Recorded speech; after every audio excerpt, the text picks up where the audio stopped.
Christ podcast. I'm Pastor Keith, and I'm here to give you another sermon. And again, this is Pastor Keith with movementtowardschristchurch.com.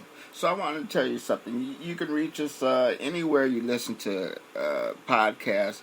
You can go to www.movementtowardschrist.com. That's www.movementtowardschrist.com. You can hear our sermons. You can hear our podcasts. You can see what our church is about, our mission, and our mission in God and His ability to heal us, to love us, to bless us, to provide for us, and everything that God does for us. Okay, this is Pastor Keith, and today's sermon is going to be on living godly lives in a pagan society. We'll be coming out of 1 Peter 2, the NIV, and we're going to be going to verse 11 through 17 of 1 Peter 2. Okay, let's start our sermon. I want to tell you something. We have to live today in a paganistic society because there are more pagans around us than God's people. And it's hard because they attack us all the time. Just because we love God, we're put down, and they tell us, you don't even believe it. How can you believe in something you can't see? Well, that's faith. Faith in a living God. Faith in a God that provides for us. I don't know what to say, but God is, and God is God.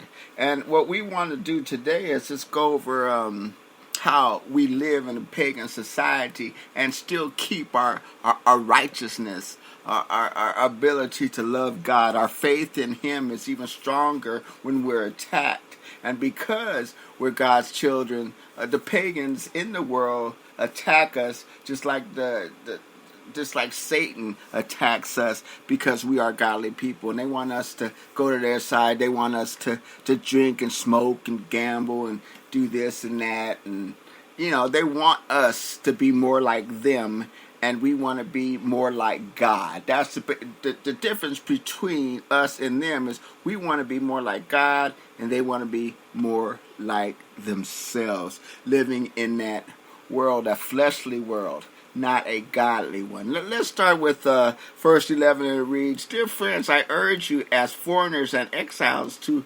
abstain from sinful desires, which wage wars against your soul." That's all it does. It is. We're like foreigners. We're different from the pagans. But because the pagans don't abstain from sexual desires, we do. And these sinful desires, of course, wage war against your soul.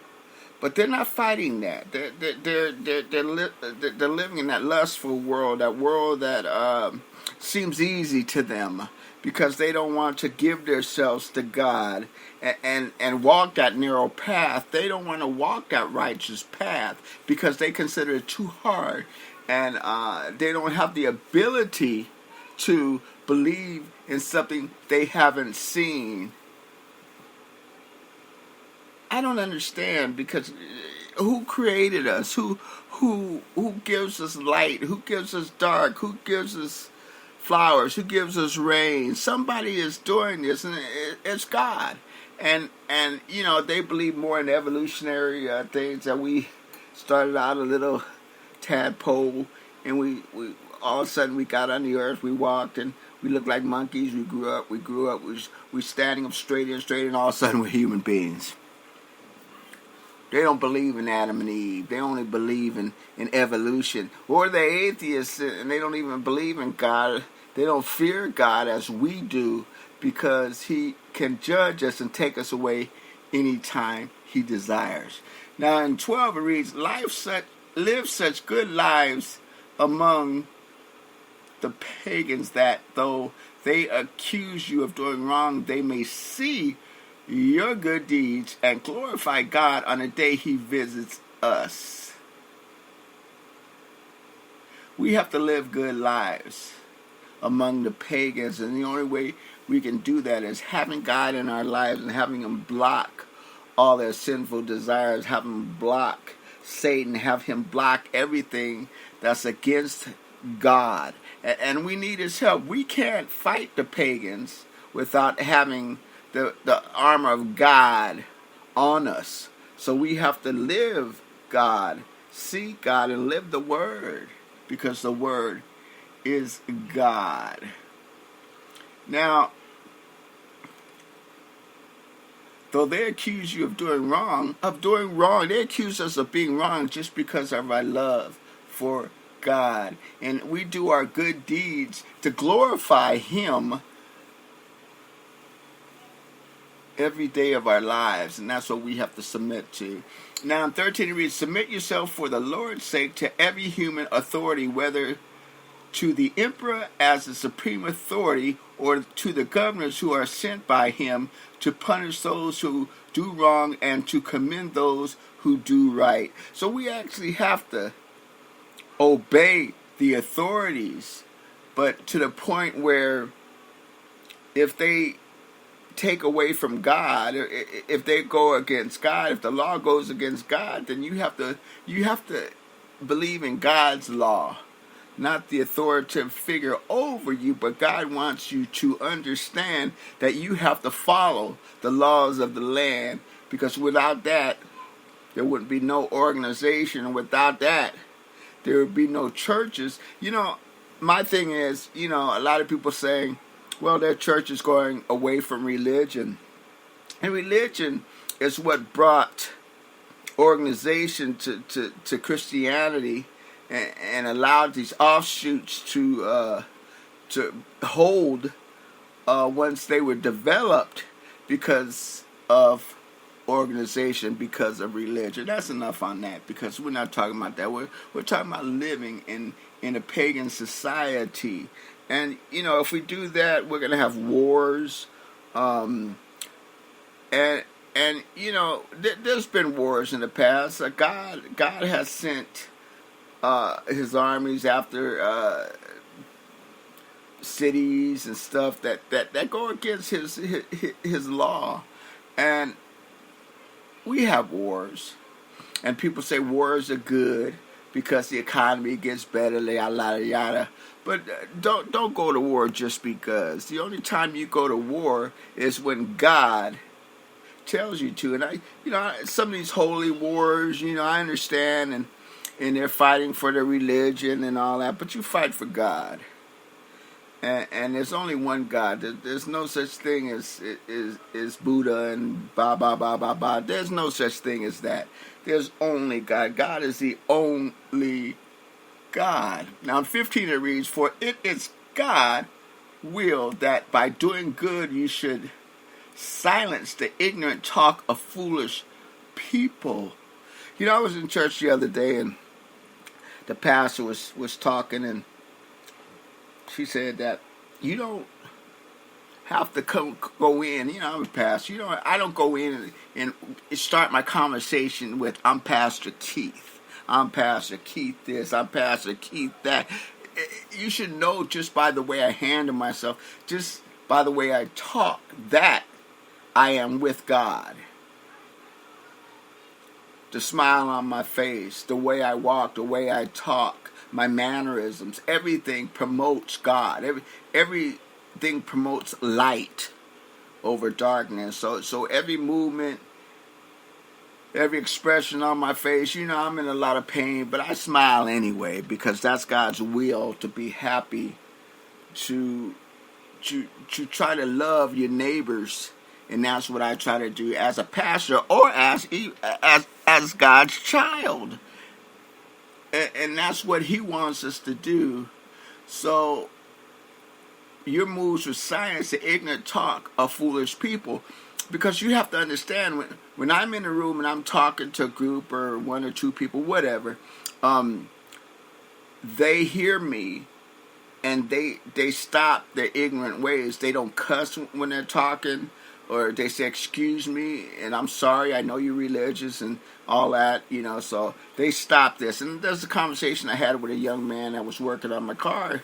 He said, I know you're religious and everything, so, I'm going to talk differently to you. And I normally cuss, but I'm not going to do it. He didn't actually say that, but that's what I understood from what he was telling me, because I was religious and I was standing by him. He decided not to do verbiage damage to me. He decided not to talk in the language that he does talk in every day after day after day. So things change. So when you bring your good fruit into a conversation, into an area, you cause other people to stop their evil ways and be more godly, even though they're not. And 16 it says, live as free people, but do not use your freedom as a cover-up for evil. Live as God's slaves. You live as free people. Well, I'm free because I have God. I'm free to do godly things. I'm free to follow his commandments. I'm free to do my deeds. I'm free to fulfill my purpose. I'm free to do righteous things. I'm free to love everybody. I'm free to do what I want to do because I have God backing me up. And that's why he says, live as free people. Do not use your freedom as a cover-up for evil. Live as God's slave. If I wanted to be a slave, I want to be a slave of God. I don't want to be a slave of another human person, another person, because authorities have already decided that slavery is against the law. And that's why it's smart that God said follow the authorities, because slavery was here in America, but the good prevailed over slavery. And that's why we have to believe in authority, that if something's wrong, they're going to handle it and they're going to take care of it. If they don't down the road, then you still shouldn't do anything that the authority says that's against God's commandments. But God says follow authority. And that's how we live in a pagan society, because we live within the authority, but we hold God higher than the authority, higher than our family, higher than our friends, higher than our possessions. And that's why we are God's people, and we shall follow him and follow him always. Now 17 says, show proper respect to everyone, love the family of believers, fear God, honor the emperor. So you want to give proper respect to anyone and everyone, and you want to love your family of believers, actual believers, not fake believers like we call the Sunday churchgoer who wants to tell everyone, well, I went to church.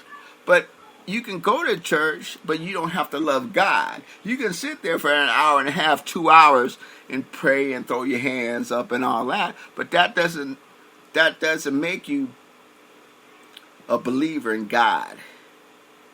But God knows thy heart.